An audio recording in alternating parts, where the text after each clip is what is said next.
Hello, good morning. तो बच्चों, आज हम लोग रेखा गणित जो ज्योमेट्री जिसे हम लोग ज्यामिति कहते हैं, इसका एक पार्ट है जिसका नाम है ज्योमेट्री, जिसे हम लोग ज्यामिति कहते हैं हिंदी में। इनसे हम लोग कुछ बातों को आज सीखेंगे, देखेंगे, जो जिसके अंतर्गत ये जो ज्यामिति है दो शब्दों से मिलकर बना है। पहला है जियो, दूसरा है मेट्रॉन। जिसका जियो का मतलब होता है लाइन और मेट्रॉन का मतलब होता है मीजर। लाइन मतलब होता है भूमि और मीजर का मतलब होता है मापना।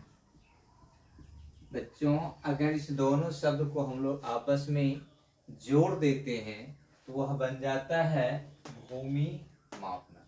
यानी सीधी सी बात, सरल शब्दों में इन चीजों को हम लोग बयां कर सकते हैं, कह सकते हैं कि भूमि की मापने की जो प्रक्रियाएं होती है उसे हम लोग ज्यामिति कहते हैं।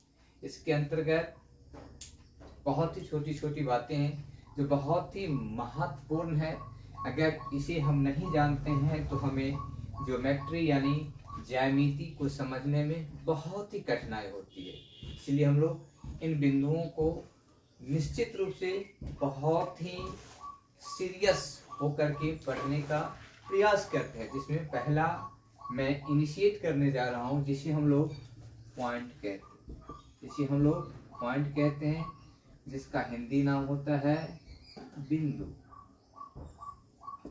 ये बहुत ही नेग्लिजिबल होता है, जिसके बारे में सिर्फ हम कल्पना कर सकते हैं, जान सकते हैं, समझ सकते हैं, फील कर सकते हैं। वह एक बिंदु कहलाता है। जैसे निडिल जो होती है, निडिल का जो टॉप मोस्ट सबसे ऊपरी सिरा होती है, अगर कहीं पे हम ऐसे निशान लगा दें तो वह एक बिंदु कहलाता है, जो बहुत ही महत्वपूर्ण है। क्यों? क्योंकि जब रेखा की निर्माण होती है या रेखाखंड की निर्माण होती है तो बिंदुओं की सहायता से ही होती है। तो हम लोग क्या कहते हैं कि वैसा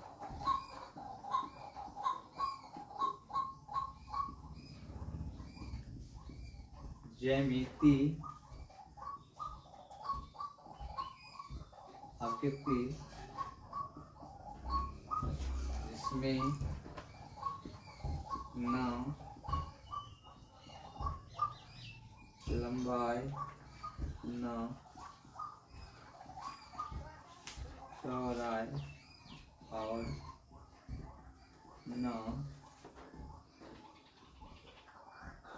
मोटाई होती है, उसे हम बिंदु कहते हैं। जैसे ये एक बिंदु है और बीजगणित और ज्यामिति के अंतर्गत इसका बहुत ही महत्वपूर्ण उपयोग है। और जैसे अगर हमें बहुत सारे बिंदुओं को एक साथ एकत्रित कर देते हैं, एक साथ कंबाइन कर देते हैं तो वह एक रेखा बन जाता है। बिंदुओं का सिंबल ऑफ